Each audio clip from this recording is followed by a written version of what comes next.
السلام علیکم ورحمۃ اللہ.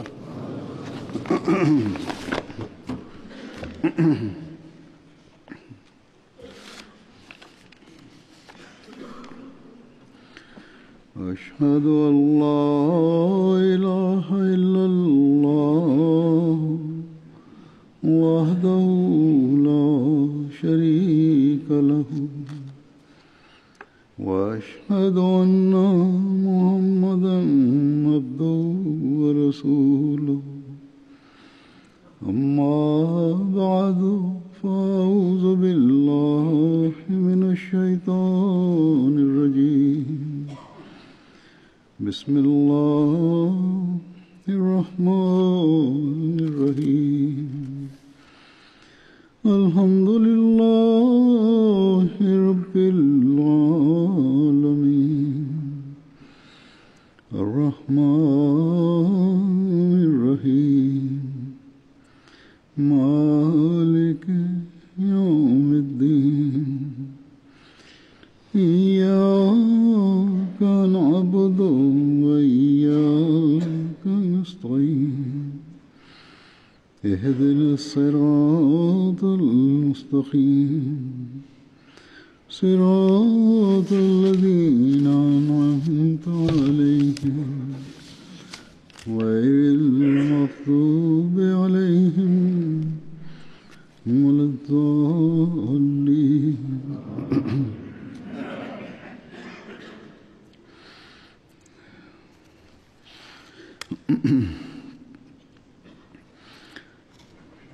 گزشتہ دورے سے پہلے میں حضرت صلی اللہ علیہ وسلم کے صحابہ جو جنگ بدر میں شریک ہوئے ان کے حالات و واقعات بیان کر رہا تھا. آج پھر یہی مضمون دوبارہ شروع ہوگا.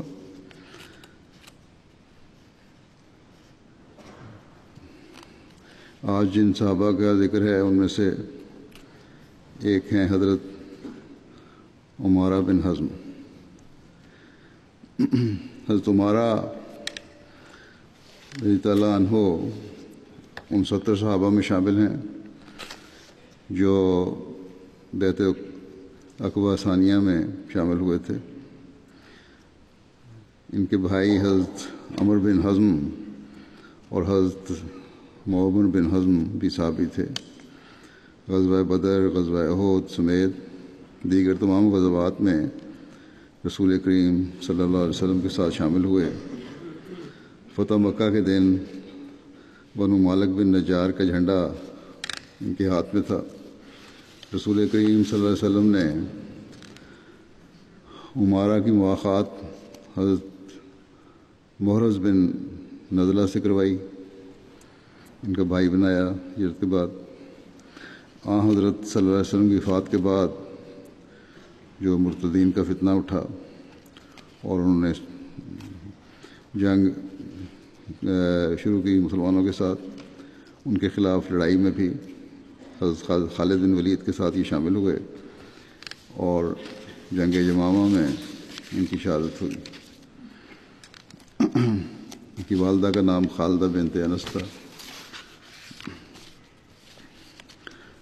ابو بکر بن محمد بیان کرتے ہیں کہ حضرت عبداللہ بن سہل کو سانپ نے کاٹ لیا تو رسول کریم صلی اللہ علیہ وسلم نے فرمایا کہ انہیں حضرت عمارہ بن حزم کے پاس لے جاؤ تاکہ وہ دم کریں. انہوں نے عرض کیا یا رسول اللہ یہ تو مرنے کے قریب ہیں. رسول کریم صلی اللہ علیہ وسلم نے فرمایا کہ تم عمارہ کے پاس لے جاؤ، وہ دم کر دیں گے تو اللہ تعالیٰ شفا دے گا. یقیناً حضرت صلی اللہ علیہ وسلم نے ہی آپ کو یہ دم سکھایا تھا اور دعا سکھائی ہوگی. اس کا مطلب یہ نہیں ہے کہ حضرت صلی اللہ علیہ وسلم نعوذ باللہ حضرت عمارہ کے دم کے محتاج تھے، یہ آپ نہیں کر سکتے تھے. لوگوں کو خاص طور پر بعض کاموں کے لیے مقرر کیا ہوا تھا اور اس کے پیچھے بہرحال قوت قدسی اور برکات حضرت صلی اللہ علیہ وسلم کی تھی۔ سیرت ابن ہشام میں لکھا ہے کہ مسجد نبی میں منافقین آیا کرتے تھے اور مسلمانوں کی باتیں سن کر ان کا تمسخر اڑاتے تھے، بعد میں ان کے دین کا استہزاء کیا کرتے تھے، بعض وہ سامنے بھی ایسی باتیں کر لیتے تھے۔ ایک دن منافقین میں سے کچھ لوگ مسجد نبی میں جمع ہوئے تو رسول کریم صلی اللہ علیہ وسلم نے انہیں آپس میں سرگوشیاں کرتے دیکھا۔ رسول کریم صلی اللہ علیہ وسلم نے ان کے متعلق حکم دیا کہ ان کو مسجد سے نکال دو، بس وہ مسجد سے نکال دیے گئے۔ حضرت ابو ایوب عمر بن قیس کی طرف گئے جو بنو غنم بن مالک بن نجار میں سے تھا، اور وہ جاہلیت کے زمانے میں ان کے بتوں کا نگران بھی تھا۔ انہوں نے اسے ٹانگ سے پکڑا اور گھسیٹتے ہوئے مسجد سے باہر نکال دیا۔ وہ کہتا جا رہا تھا کہ اے ابو ایوب، کیا تو مجھے بنو سالبہ کی مجلس سے نکالے گا؟ پھر آپ رافع بن ودیعہ کی طرف گئے اور وہ بھی بنو نجار میں سے تھا، اسے بھی اپنی چادر میں لپیٹا اور زور سے کھینچا اور مارا اور اس کو مسجد سے باہر نکال دیا، ایک تھپڑ مارا اس کے۔ ابو ایوب کہہ رہے تھے کہ اے خبیث منافق، تجھ پر لعنت ہو، رسول کریم صلی اللہ علیہ وسلم کی مسجد سے دور چلا جا۔ حضرت عمارہ بن حزم زید بن عمر کی طرف گئے اور اس کی داڑھی پکڑ کر اس سے کہا، اسے پکڑا اور اسے پکڑ کے باہر گھسیٹتے ہوئے لے گئے اور مسجد سے باہر نکال دیا۔ پھر حضرت عمارہ نے اپنے دونوں ہاتھ اس کے سینے پر اتنے زور سے مارے کہ وہ گر گیا۔ اس نے کہا، اے عمارہ، تم نے مجھے زخمی کر دیا ہے۔ اس پر حضرت عمارہ نے کہا کہ اے منافق، اللہ تجھے ہلاک کرے، جو عذاب اللہ تعالیٰ نے تیرے لیے تیار کیا ہے وہ اس سے زیادہ شدید ہے، بس آئندہ رسول اللہ صلی اللہ علیہ وسلم کی مسجد کے قریب نہ آنا۔ غزوہ تبوک کے موقع پر جب رسول کریم صلی اللہ علیہ وسلم تبوک کی طرف تشریف لے جا رہے تھے، راستے میں ایک جگہ آپ صلی اللہ علیہ وسلم کی اونٹنی قصوہ گم ہو گئی۔ صحابہ رسول کریم صحابہ رسول صلی اللہ علیہ وسلم اسے ڈھونڈنے کے لیے نکلے۔ رسول کریم صلی اللہ علیہ وسلم کے پاس حضرت عمارہ بن حزم بھی تھے جو کہ بیعت عقبہ میں شامل ہوئے تھے اور بدری صحابی تھے، جیسا کہ ذکر ہو چکا ہے، اور حضرت عمر بن حزم کے بھائی تھے۔ بیان کرنے والے بیان کرتے ہیں پھر کہ حضرت عمارہ کے حوضج میں زید بن سلت تھا، یعنی وہ ان لوگوں میں شامل تھا جو ان کی سواریوں وغیرہ کی پہ مقرر تھا، اس کی جو سواری اونٹ پہ تھی اس پہ حوضج رکھنے والا تھا، جو قبیلہ بنو قینقاع سے تعلق رکھتا تھا اور یہودی تھا۔ بیٹھنے کی جو سیٹ ہوتی ہے وہ اونٹ کی سواری بھی رکھنے والے لوگ مقرر سے بعض یہودی تھا، پھر مسلمان ہوا اور اس نے نفاق ظاہر کیا۔ زید نے کہا، اسی زید نے جو مسلمان ہوا تھا لیکن منافقت تھی دل میں، کہنے لگا کہ محمد صلی اللہ علیہ وسلم تو یہ دعویٰ پوچھنے لگا بڑا معصوم بن کے کہ یہ دعویٰ نہیں کرتے کہ وہ نبی ہیں اور وہ تمہیں آسمان کی خبروں سے آگاہ کرتا ہے، جبکہ وہ خود نہیں جانتے کہ ان کی اونٹنی کہاں گئی ہے۔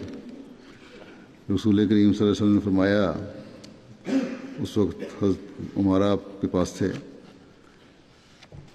کہ یہ بات آپ تک بھی پہنچی کسی طرح یا اللہ تعالیٰ نے خبر دے دی،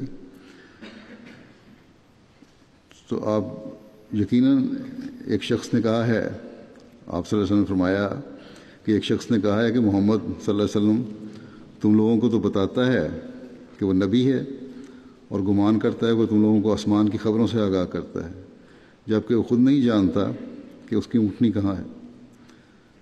حضرت صلی اللہ علیہ وسلم نے فرمایا اس پہ کہ خدا کی قسم میں نہیں جانتا کہ ماں سوائے اس کے جس کے اللہ تعالیٰ نے مجھے علم دیا ہے۔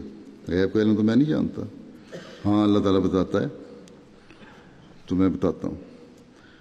اور پھر آپ نے فرمایا اس منافع کا منہ بند کرنے کے لیے اللہ تعالیٰ نے خبر بھی دے دی پھر کہ یقیناً اللہ تعالیٰ نے مجھے اونٹنی کے متعلق بتایا ہے کہ وہ فلاں فلاں گھاٹی میں ہے، اور ایک گھاٹی کی طرف اشارہ کیا، اس کی مہار ایک درخت سے اٹک گئی ہے، بس جاؤ اور اسے میرے پاس لے آؤ۔ بس صحابہ گئے اور اسے لے آئے۔ اللہ تعالیٰ نے اس منافع کا منہ بند کرنے کے لیے یہ بھی آپ کو نظارہ دکھا دیا کہ اونٹنی کہاں ہے اور کس جگہ کھڑی ہے۔ بیکی اور ابو نعیم بیان کرتے ہیں کہ حضرت عمارہ اپنے حوض کی طرف گئے اور کہا اللہ کی قسم آج ایک عجیب بات ہوئی ہے، ابھی رسول کریم صلی اللہ علیہ وسلم نے ہمیں ایک شخص کی بات کے متعلق بتایا جس سے اللہ تعالیٰ نے آپ صلی اللہ علیہ وسلم کو آگاہ فرمایا تھا۔ یہ واضح ہو گیا کہ یہ بات بھی جو منافع کی بات تھی اس کے بارے میں بھی اللہ تعالیٰ نے ہی آپ کو آگاہ فرمایا تھا، اور وہ زید بن سلت کی بات تھی۔ حضرت عمارہ کے حوض میں سے ایک شخص نے بتایا کہ اللہ کی قسم زید نے آپ کے آنے سے پہلے وہ بات کی ہے جو آپ نے ابھی بتائی ہے۔ جو آپ بات بتا رہے ہیں کہ اللہ تعالیٰ نے حضرت صلی اللہ علیہ وسلم کو بتایا، تو زید نے یہ بات کی تھی آپ کے آنے سے پہلے، بالکل یہی بات تھی۔ اس پر حضرت عمارہ نے زید کو گردن سے دبوچ لیا اور اپنے ساتھیوں کو کہنے لگے کہ اے اللہ کے بندو، میرے حوض میں ایک سانپ تھا اور میں اس کو اپنے حوض سے باہر نکالنے سے بے خبر تھا، اور زید کو مخاطب کر کے کہا کہ آئندہ میرا تم سے کوئی تعلق نہیں۔ بعض لوگوں کا خیال ہے کہ زید نے بعد میں توبہ کر لی، اور بعض کا خیال ہے کہ اسی طرح شرارتوں میں ملوث رہا حتیٰ کہ مر گیا۔ حضرت زیاد بن نعیم حضرت عمارہ بن حزم سے روایت کرتے ہیں کہ رسول کریم صلی اللہ علیہ وسلم نے فرمایا کہ 4 باتیں ایسی ہیں کہ جس نے ان پر عمل کیا وہ مسلمانوں میں سے ہو گیا، اور جس نے ان میں سے ایک بھی چھوڑی تو باقی 3 اسے کچھ فائدہ نہیں دیں گی۔ حضرت زیاد بیان کرتے ہیں کہ میں نے حضرت عمارہ سے پوچھا کہ وہ 4 باتیں کون سی ہیں، تو انہوں نے بتایا کہ وہ نماز ہے، زکوٰۃ ہے، روزہ ہے اور حج ہے۔ ان چاروں باتوں پر ایمان لانا اور عمل کرنا ضروری ہے۔ نماز تو فرض ہے، زکوٰۃ بھی جن پہ فرض ہے ان پہ ضروری ہے، روزہ بھی صحت کی حالت میں رکھنا ضروری ہے اور جن پہ فرض ہے رکھنا ضروری ہے، حج بھی جو ادا کر سکتے ہیں فریضہ ان کا ادا کرنا ضروری ہے۔ بہرحال ان 4 باتوں پہ ایمان لانا بھی ضروری ہے اور اس پر عمل کرنا بھی ضروری ہے۔ اب یہ باتیں اسد الغابہ میں لکھی ہوئی ہیں، یہی کتابیں ہیں مسلمان خود ہی اپنی مسلمان ہونے کی تاریخ بیان کرتے ہیں، اور خود ہی ایسے بھی ہیں اب پیدا ہو گئے علماء جو کفر کے فتوے لگاتے ہیں اور اپنی اپنی تعریف انہوں نے مسلمان ہونے کی بنائی ہوئی ہے۔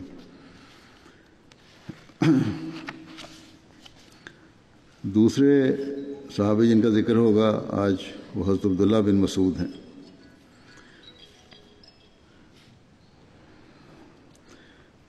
ان کی کنیت عبد الرحمن ہے، ان کا تعلق بنو حذیل قبیلہ سے تھی، اور ان کی والدہ کا نام ام عبد ہے۔ ان کی وفات 32 ہجری میں ہوئی۔ ان کے والد کا نام مسعود بن غافل تھا۔ حضرت عبداللہ بن مسعود کا شمار ابتدائی اسلام لانے والوں میں سے ہوتا ہے۔ حضرت عمر کی ہمشیرہ حضرت فاطمہ بنت خطاب اور ان کے شوہر حضرت سعید بن زید نے جب اسلام قبول کیا تو آپ بھی اسی وقت مسلمان ہوئے تھے، اور حضور صلی اللہ علیہ وسلم کے دار ارقم میں داخل ہونے سے قبل ہی ایمان لے آئے تھے، وہ جگہ جو مسلمانوں کے اکٹھے ہونے کے لیے بنائی گئی تھی مکے میں۔ حضرت عبداللہ بن مسعود بیان کرتے ہیں کہ میں اسلام قبول کرنے والا 6ٹھا شخص تھا۔ اس وقت روئے زمین پر ہم 6 اشخاص کے علاوہ کوئی مسلمان نہیں تھا۔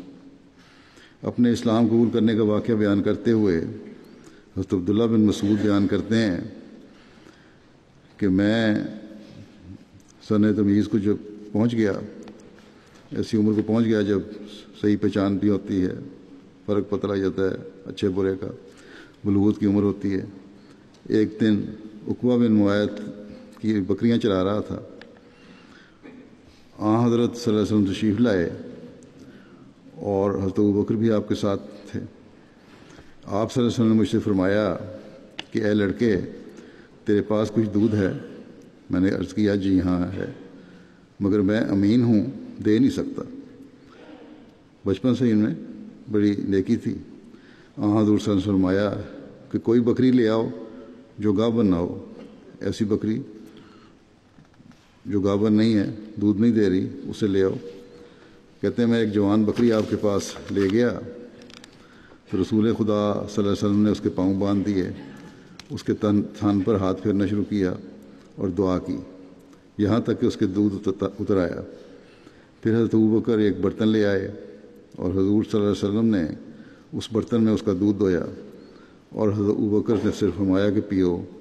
حضرت ابوبکر نے دودھ پیا، بعد میں حضور صلی اللہ علیہ وسلم نے پیا، اور پھر آپ نے تھنوں سے ہاتھ پھیرا اور کہا سکڑ جاؤ، اور وہ سکڑ گئے اور پہلے جیسے ہو گئے۔ میں نے عرض کی یا رسول اللہ، مجھے بھی اس کلام میں سے کچھ سکھا دیں جو آپ نے پڑھا ہے۔ اس پر آپ نے میرے سر پر ہاتھ پھیرا اور فرمایا تم سیکھے سکھائے نوجوان ہو۔ آپ بیان کرتے ہیں کہ میں نے آپ صلی اللہ علیہ وسلم سے بلا واسطہ قرآن کریم کی 70 صورتیں یاد کی ہیں، براہ راست آپ صلی اللہ علیہ وسلم سے آپ نے یاد کی تھی۔ ان کے بارے میں مرزا بشیر احمد صاحب بھی لکھتے ہیں سیرت خاتم النبیین میں کہ عبداللہ بن مسعود جو غیر قریشی تھے اور قبیلہ حذیل سے تعلق رکھتے تھے، ایک بہت غریب آدمی تھے، اور عقبہ بن ابی معیط رئیس قریش کی بکریاں چرایا کرتے تھے۔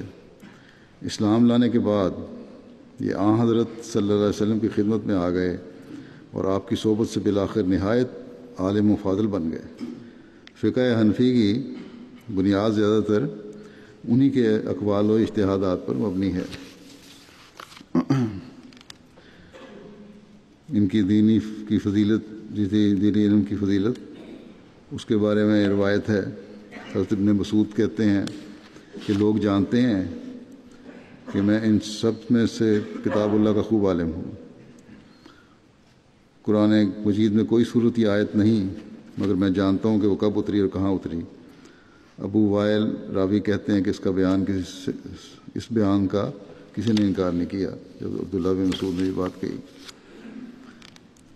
حضور صلی اللہ علیہ وسلم نے جن 4 صحابہ سے قرآن کریم پڑھنے اور سیکھنے کی ہدایت فرمائی، ان میں حضرت عبداللہ بن مسعود کا نام سر فہرست ہے۔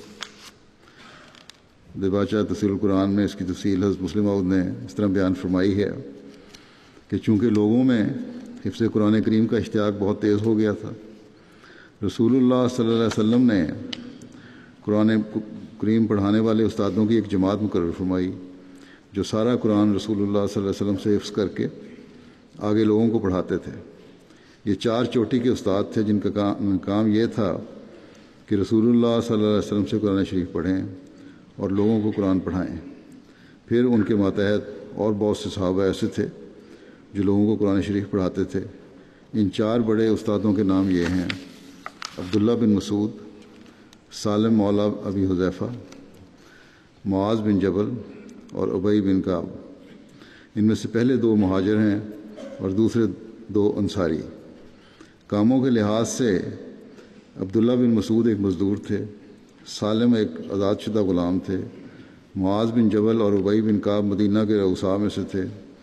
گویا ہر گروہ میں سے رسول اللہ صلی اللہ علیہ وسلم نے تمام گروہوں کو مد نظر رکھتے ہوئے قاری مقرر کر دیے تھے۔ حدیث میں آتا ہے کہ رسول اللہ صلی اللہ علیہ وسلم نے فرمایا تھا کہ خذوا القرآن من 4 من عبداللہ بن مسعود و سالم و معاذ بن جبل و ابی بن کعب۔ جن لوگوں نے قرآن پڑھنا ہو وہ ان 4 سے قرآن پڑھیں: عبداللہ بن مسعود، سالم، معاذ بن جبل اور ابی بن کعب۔ یہ 4 تو وہ تھے، مسلم بعد میں لکھتے ہیں کہ یہ 4 تو وہ تھے جنہوں نے سارا قرآن رسول اللہ صلی اللہ علیہ وسلم سے سیکھا یا آپ کو سنا کر اس کی تصحیح کرا لی۔ لیکن اس کے علاوہ بھی بہت سے صحابہ رسول صلی اللہ علیہ وسلم رسول اللہ صلی اللہ علیہ وسلم سے براہ راست بھی کچھ نہ کچھ قرآن سیکھتے رہتے تھے۔ چنانچہ ایک روایت میں آتا ہے کہ ایک دفعہ عبداللہ بن مسعود نے ایک لفظ کو اور طرح پڑھا تو حضرت عمر نے ان کو روکا اور کہا کہ اس طرح نہیں، اس طرح پڑھنا چاہیے۔ اس پر عبداللہ بن مسعود نے کہا کہ نہیں، مجھے رسول اللہ صلی اللہ علیہ وسلم نے اسی طرح سکھایا ہے۔ حضرت عمر ان کو پکڑ کر رسول اللہ صلی اللہ علیہ وسلم کے پاس لے گئے اور رسول اللہ صلی اللہ علیہ وآلہ وسلم سے کہا کہ یہ قرآن غلط پڑھتے ہیں۔ رسول اللہ صلی اللہ علیہ وسلم نے فرمایا عبداللہ بن مسعود پڑھ کر سناؤ۔ جب انہوں نے پڑھ کر سنایا تو رسول اللہ صلی اللہ علیہ وسلم نے فرمایا یہ تو ٹھیک ہے۔ حضرت عمر نے کہا یا رسول اللہ، مجھے تو آپ نے یہ لفظ اور رنگ میں سکھایا تھا۔ آپ نے فرمایا یہ بھی ٹھیک ہے جو تم پڑھ رہے جس طرح۔ تو مسلم موت کہتے ہیں نتیجہ نکالا ہے انہوں نے کہ اس سے معلوم ہوتا ہے کہ صرف یہی 4 صحابہ رسول اللہ صلی اللہ علیہ وسلم صرف یہی چار صحابہ رسول اللہ صلی اللہ علیہ وسلم سے قرآن نہیں پڑھتے تھے بلکہ دوسرے لوگ بھی پڑھتے تھے۔ چنانچہ حضرت عمر کا یہ سوال کہ مجھے آپ نے اس طرح پڑھایا ہے بتاتا ہے کہ حضرت عمر بھی رسول کریم صلی اللہ علیہ وسلم سے پڑھتے تھے۔ ایک روایت میں ہے کہ مکے میں رسول اللہ صلی اللہ علیہ وسلم کے بعد سب سے پہلے قرآن کو علی الاعلان پڑھنے والے حضرت عبداللہ بن مسعود ہی تھے۔ چنانچہ یہ واقعہ اس طرح ملتا ہے کہ ایک دن صحابہ جمع تھے اور آپس میں کہہ رہے تھے کہ قریش نے قرآن کی بلند آواز تلاوت کبھی نہیں سنی، کیا کوئی شخص ان کو سنا سکتا ہے؟ حضرت عبداللہ بن مسعود نے کہا کہ میں سنا سکتا ہوں۔ لوگوں نے کہا کہ ہمیں ڈر ہے کہ کہیں کفار تمہیں تکلیف نہ پہنچائیں، کوئی بات اور شخص ہو کہ کفار اسے مارنا بھی چاہیں، مارے بجائے کوئی اور شخص ہو، تم تو مزدور آدمی ہو، تاکہ کفار اگر اسے مارنا بھی چاہیں گے تو اس کا قبیلہ اسے بچا لے گا۔ حضرت عبداللہ بن مسعود کہنے لگے اس کی فکر نہ کرو، مجھے اللہ بچائے گا۔ عجیب جوش تھا ان صحابہ میں۔ دوسرے دن چاشت کے وقت، صبح کے وقت، آپ نے مقام ابراہیم پہنچ کر بلند آواز سے قرآن کریم کی تلاوت شروع کر دی۔ بسم اللہ الرحمن الرحیم، الرحمن علم القرآن پڑھنا شروع کر دیا۔ قریش جو کہ اپنی مجالس میں بیٹھے تھے آپ کے اس عمل سے حیران ہوئے۔ بعض نے کہا یہ تو انہی عبارتوں میں سے پڑھ رہا ہے جو محمد صلی اللہ علیہ وسلم بیان کرتے ہیں۔ یہ سن کر سب اٹھ کھڑے ہوئے اور آپ کے منہ پر مارنے لگے، مارنا شروع کر دیا ان کو اور منہ پہ مارنا شروع کیا، مگر آپ پڑھتے رہے اور جتنا پڑھنے کا ارادہ کیا تھا پڑھا۔ بعد میں جب حضرت عبداللہ بن مسعود اصحاب کے پاس واپس گئے تو آپ کے منہ پر تمانچوں کے نشان تھے۔ نشان دیکھ کر کہنے لگے صحابہ کہ ہمیں اسی بات کا خطرہ تھا کہ تمہیں مار پڑے گی۔ اس پر حضرت عبداللہ بن مسعود نے کہا یہ خدا کے دشمن میری نظر میں اتنے بے حقیقت کبھی نہ تھے جتنے اس وقت تھے جب وہ مجھے مار رہے تھے۔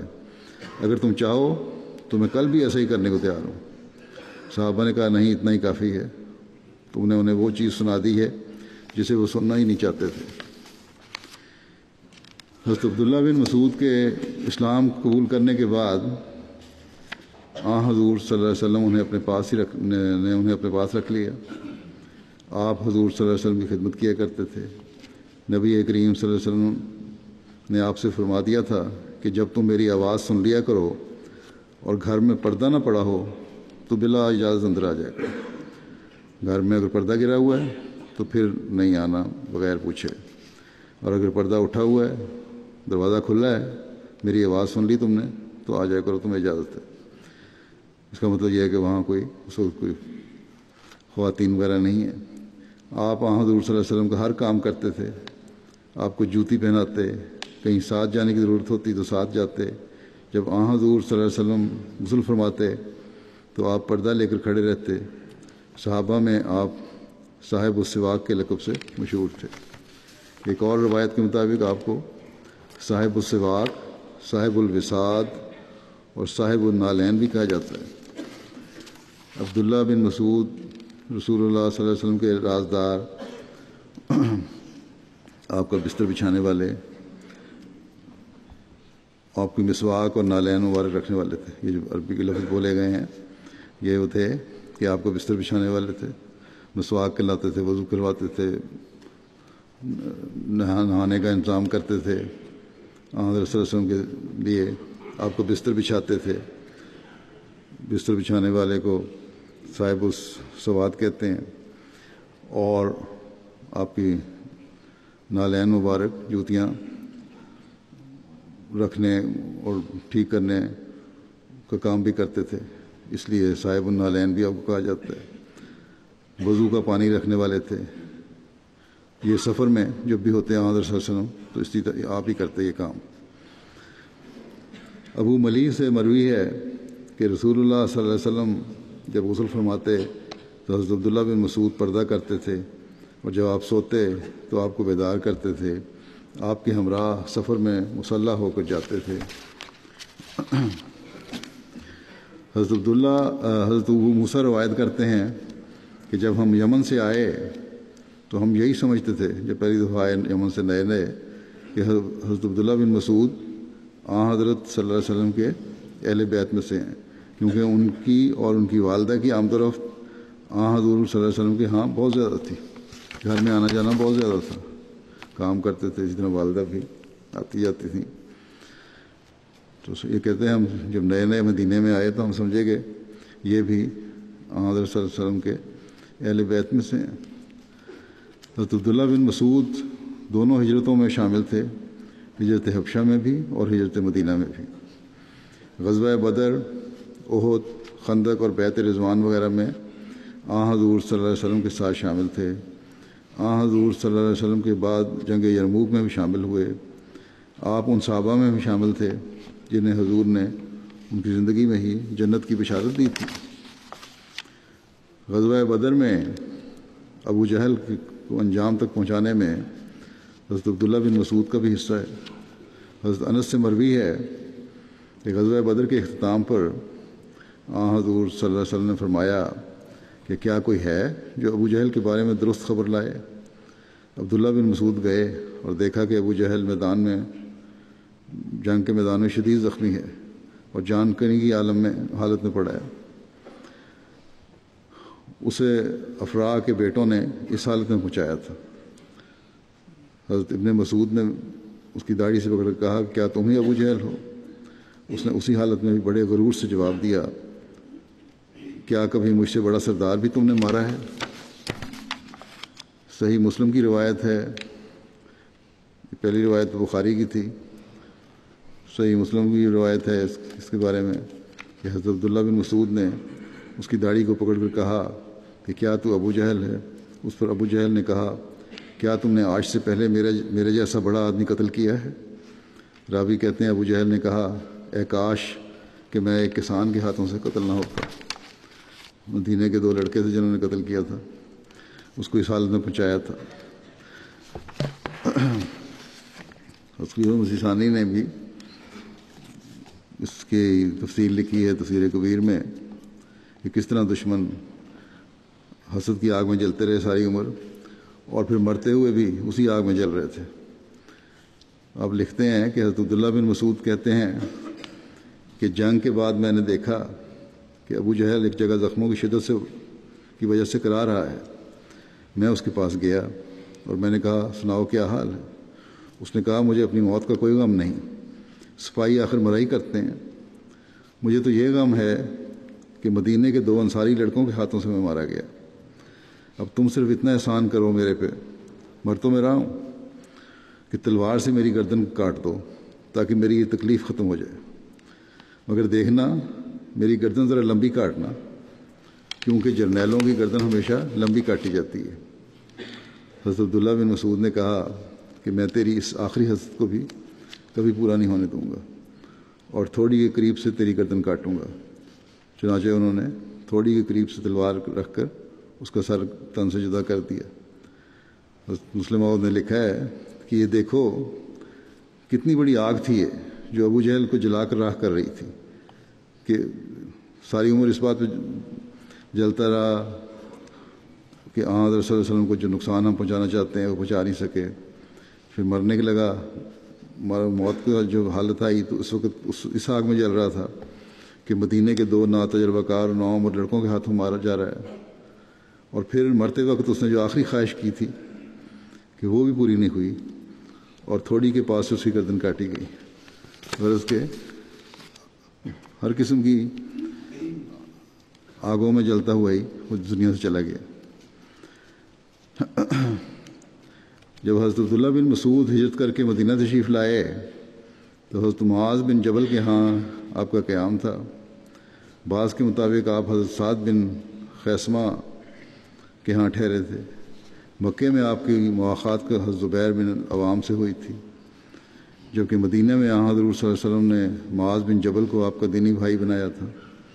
مدینہ کے ابتدائی ایام میں آپ کے مالی حالات اچھے نہیں تھے، چنانچہ حضور صلی اللہ علیہ وسلم نے جب مہاجرین کے لیے مسجد نبوی کے قریب رہائش کا کچھ انتظام کیا تو بنو زہرہ کے بعض لوگوں نے حضرت عبداللہ بن مسعود کو اپنے ساتھ رکھنے میں کچھ ہچکچاہٹ محسوس ظاہر کی کہ مزدور آدمی ہے، غریب آدمی ہے، ہم لوگ بڑے آدمی ہیں۔ حضور صلی اللہ علیہ وسلم کو جب علم ہوا تو آپ نے اپنے اس غریب اور کمزور خادم کے لیے غیرت دکھاتے ہوئے فرمایا کہ کیا خدا نے مجھے اس لیے مبعوث فرمایا ہے کہ تم لوگ یہ فرق رکھو؟ یاد رکھو خدا تعالیٰ اس قوم کو کبھی برکت عطا نہیں کرتا جس میں کمزور کو اس کا حق نہیں دیا جاتا۔ اور پھر حضور صلی اللہ علیہ وسلم نے حضرت عبداللہ بن مسعود کو مسجد کے قریب جگہ دی، جبکہ بنو زہرہ کو مسجد کے پیچھے ایک کونے میں جگہ دی۔ حضرت ابن مسعود بیان کرتے ہیں کہ ایک مرتبہ، خود ہی ان کا بیان ہے کہ ایک مرتبہ رسول اللہ صلی اللہ علیہ وسلم نے مجھ سے فرمایا کہ مجھے سورہ نساء پڑھ کر سناؤ۔ عبداللہ بن مسعود اپنا خود واقعہ بیان کر رہے ہیں کہ مجھے سورہ نساء پڑھ کر سناؤ۔ آن صلی اللہ علیہ وسلم نے فرمایا، میں نے عرض کی کہ میں بھلا کیا آپ کو سناؤں، یہ آپ ہی پر تو نازل ہوئی ہے۔ رسول اللہ صلی اللہ علیہ وسلم نے فرمایا کہ مجھے پسند ہے کہ کوئی دوسرا شخص تلاوت کرے اور میں سنوں۔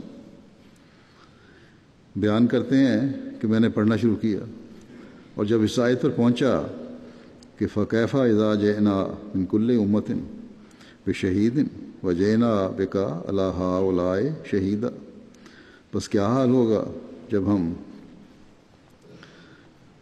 جب ہم ہر ایک امت میں سے ایک گواہ لے کر آئیں گے اور ہم تجھے ان سب پر گواہ بنا کر لائیں گے۔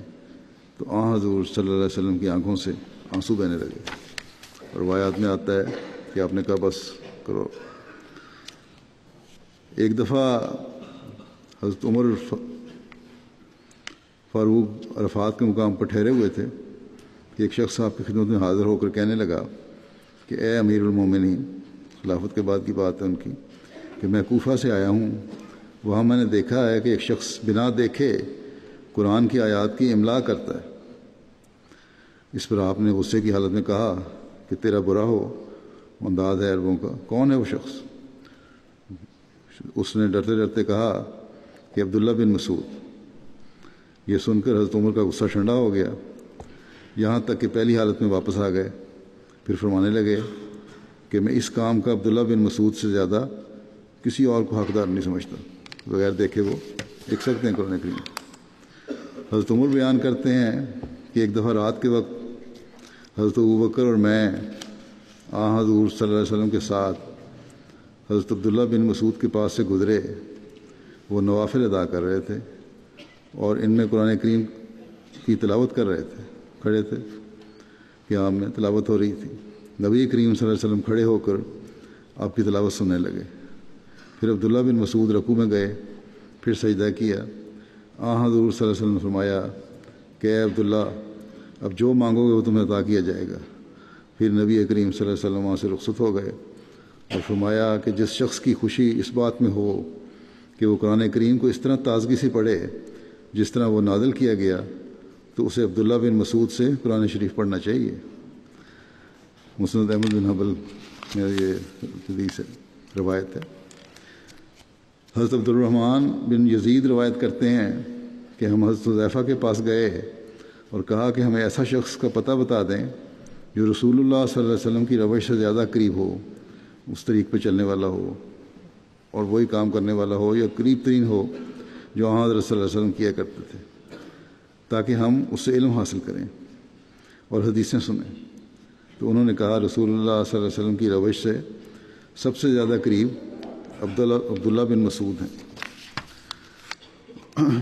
سنت رسول صلی اللہ علیہ وسلم پر عمل کرنے کے شوق و جذب کا یہ عالم تھا ان کا کہ رسول اللہ صلی اللہ علیہ وسلم کی وفات کے بعد صحابہ سے جب یہ سوال کیا جاتا کہ نبی کریم صلی اللہ علیہ وسلم سے عادات و خصائل اور سیرت و شمائل کے لحاظ سے آپ کے صحابہ میں سے قریب ترین کون ہے جس کا طریق ہم بھی اختیار کریں، تو حضرت حذیفہ بیان فرماتے تھے کہ میرے علم کے مطابق چال ڈھال، گفتگو اور اخلاق و اطوار کے لحاظ سے عبداللہ بن مسعود نبی کریم صلی اللہ علیہ وسلم کے سب سے زیادہ قریب ہیں۔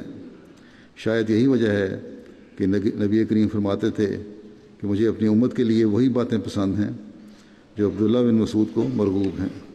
بخاری کی حدیث ہے۔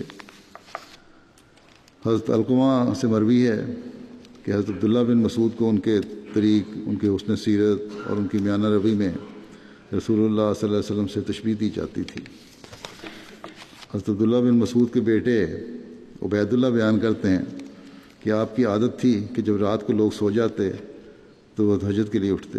ایک رات میں نے انہیں صبح تک گنگناتے ہوئے سنا جیسے شہد کی مکھی گنگناتی ہے، یعنی دعا میں ہلکی ہلکی گنگناہٹ کے ساتھ دعائیں کر رہے تھے یا تلاوت کر رہے تھے۔ حضرت علی سے روایت ہے کہ حضور صلی اللہ علیہ وسلم نے فرمایا کہ اگر میں بغیر مشورے کے کسی کو امیر بناتا تو عبداللہ بن مسعود کو بناتا۔ پھر ایک جگہ حضرت علی کی یہی بات اس طرح بیان ہوئی ہے۔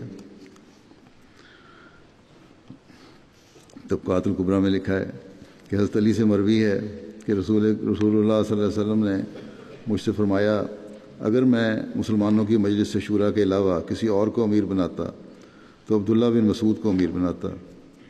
حضرت عبداللہ بن مسعود بیان کرتے ہیں کہ میں اسلام قبول کرنے کے بعد کبھی بھی چاشت کے وقت نہیں سویا۔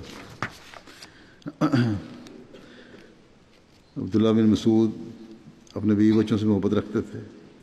گھر میں داخل ہوتے تو کھنکارتے اور بلند آواز سے کچھ بولتے تاکہ گھر کے لوگ باخبر ہو جائیں۔ آپ کی اہلیہ حضرت زینب بیان کرتی ہیں کہ ایک روز عبداللہ گھر داخل ہوئے، اس وقت ایک بوڑھی عورت مجھے تعویذ پہنا رہی تھی۔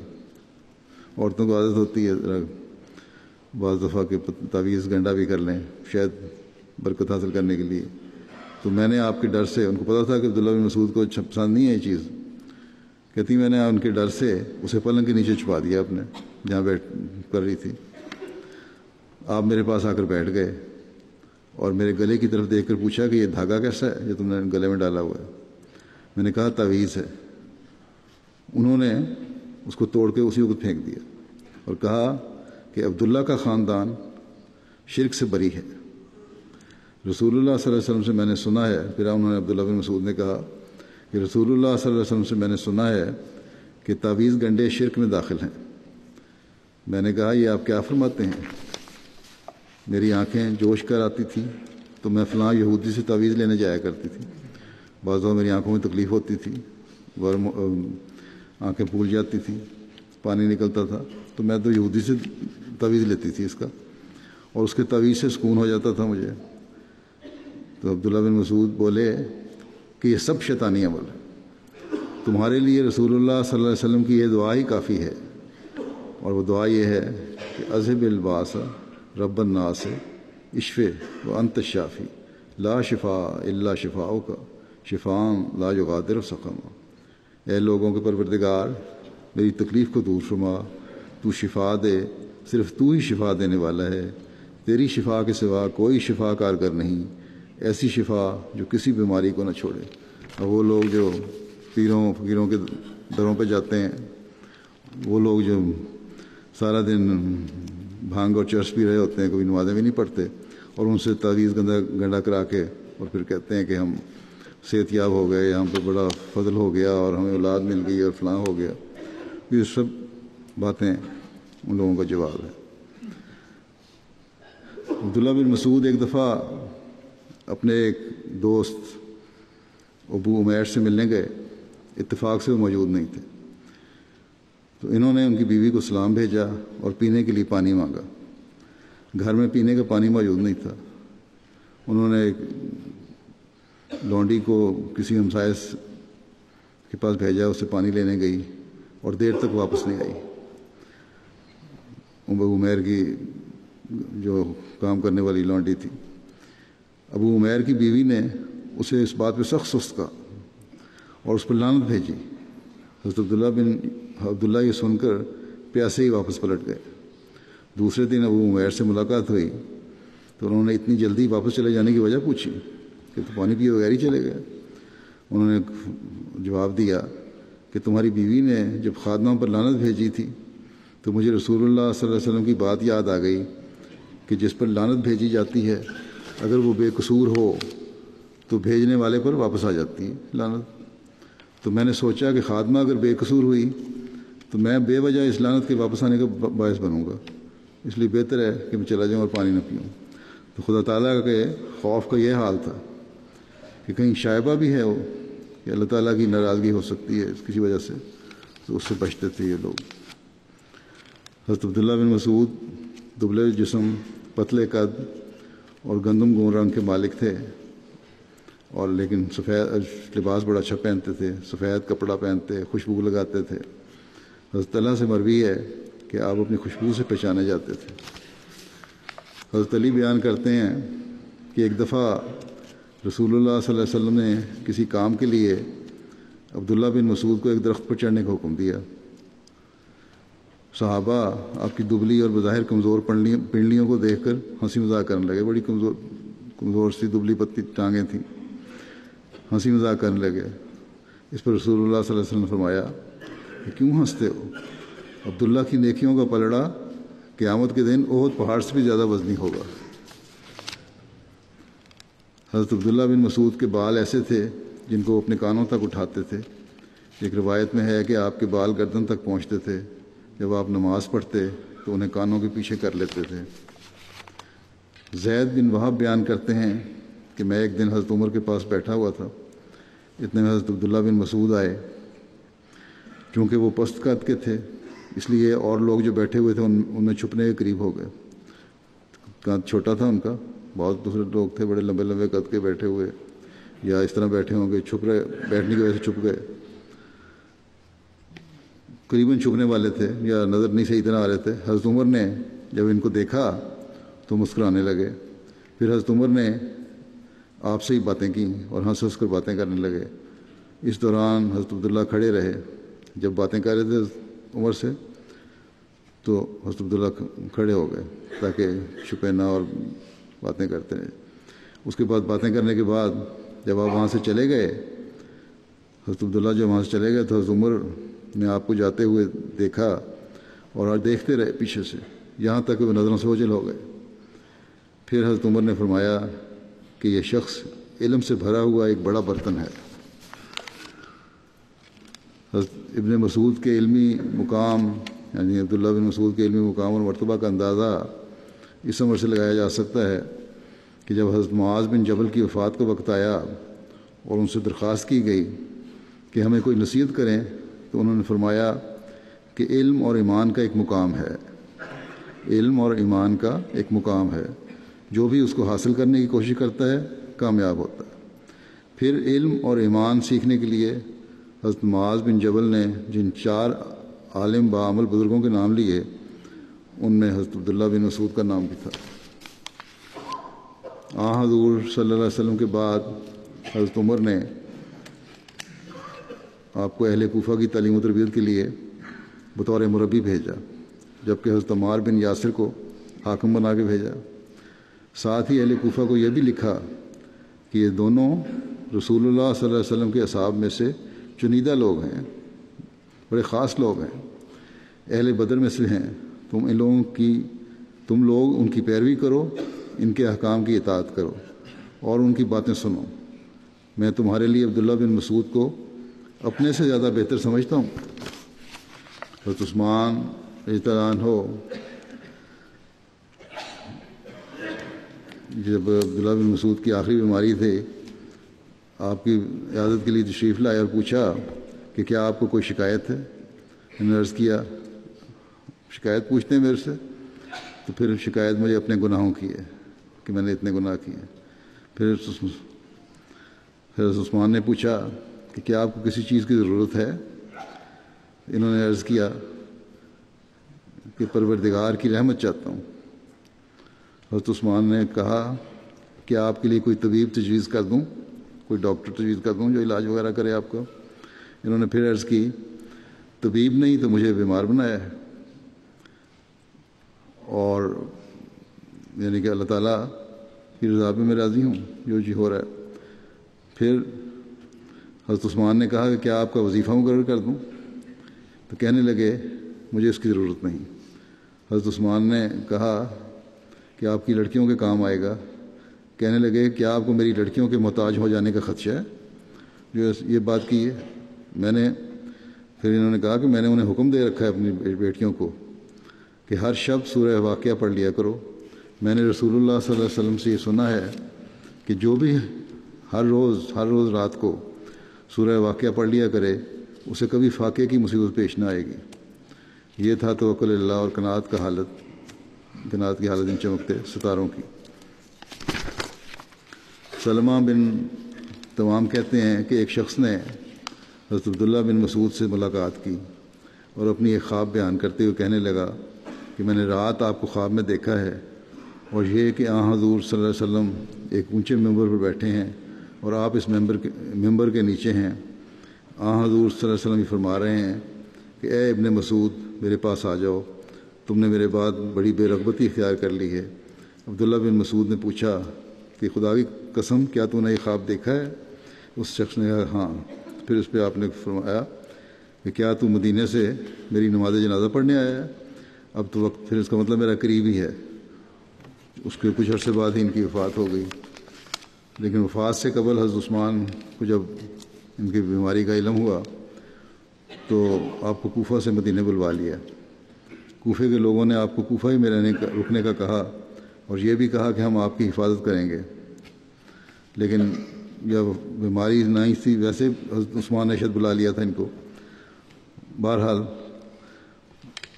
وہ تو صحت کی حالت میں لگ رہا تھا کہ جب اس نے کہا یہ سارا کچھ اس شخص نے جو خواب سنائی، اس کے بعد پھر یہ واقعہ ہوا کہ حضرت عثمان نے ان کو کوفے سے بلوا لیا، باوجود اس کے کوفے کے لوگ یہی چاہتے تھے کہ آپ وہیں رکے رہیں، اور یہ کہا کہ ہم آپ کی حفاظت کریں گے، لیکن آپ نے فرمایا کہ خلیفہ وقت کا حکم اور ان کی اطاعت میرے لیے ضروری ہے۔ عنقریب پھر آپ نے یہ بھی کہا کہ عنقریب کچھ فتنے ہوں گے اور میں نہیں چاہتا کہ فتنوں کا شروع کرنے والا میں ہوں۔ یہ کہہ کر خلیفہ وقت کے پاس چلے آئے۔ آپ کی وفات 32 ہجری میں مدینے میں ہوئی۔ حضرت عثمان نے نماز جنازہ پڑھائی اور جنت البقیع میں مدفون ہوئے۔ وفات کے وقت آپ کی عمر 60 سال سے کچھ زیادہ تھی۔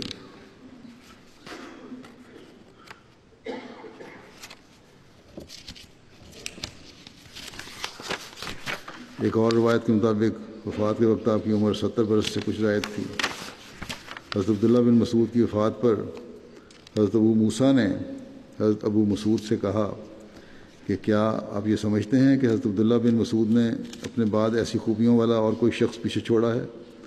حضرت ابو مسعود کہنے لگے کہ بات یہ ہے کہ نبی کریم صلی اللہ علیہ وسلم کے ہاں جب ہمیں جانے کی اجازت نہ ہوتی اس وقت حضرت عبداللہ بن مسعود کو داخل ہونے کی اجازت ملتی تھی، اور جب ہم آپ کی مجلس سے غائب ہوتے اس وقت حضرت عبداللہ بن مسعود خدمت کی توفیق پاتے اور آپ کی صحبتوں سے فیض یاب ہوتے۔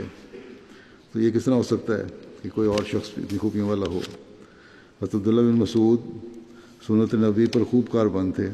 ایک دفعہ حضرت عائشہ سے پوچھا گیا کہ رسول کریم صلی اللہ علیہ وسلم کے 2 صحابہ میں سے ایک صحابی روزہ افطار کرنے میں جلدی کرتا ہے، یعنی غروب آفتاب کے ساتھ ہی افطار کرتے ہیں، اور نماز بھی جلدی ادا کرتے ہیں غروب آفتاب کے فوراً بعد، جبکہ دوسرے صحابی یہ دونوں کام نسبتاً دیر سے کرتے ہیں۔ حضرت عائشہ نے پوچھا کہ جلدی کون کرتا ہے؟ تو انہوں بتایا گیا کہ عبداللہ بن مسعود ایسا کرتے ہیں۔ تو حضرت عائشہ نے اس پر فرمایا کہ نبی کریم صلی اللہ علیہ وسلم کا بھی یہی دستور تھا، جو عبداللہ بن مسعود کرتے ہیں حضرت صلی اللہ علیہ وسلم کا بھی یہی عمل تھا۔ حضرت عبداللہ بن مسعود کے بارے میں اور روایات اور واقعات بھی ہیں جو انشاءاللہ آئندہ بیان کروں گا۔ اللہ تعالیٰ ہمیں ان چمکتے ستاروں کے اسوے اور طریق پر چلنے کی توفیق عطا فرمائے۔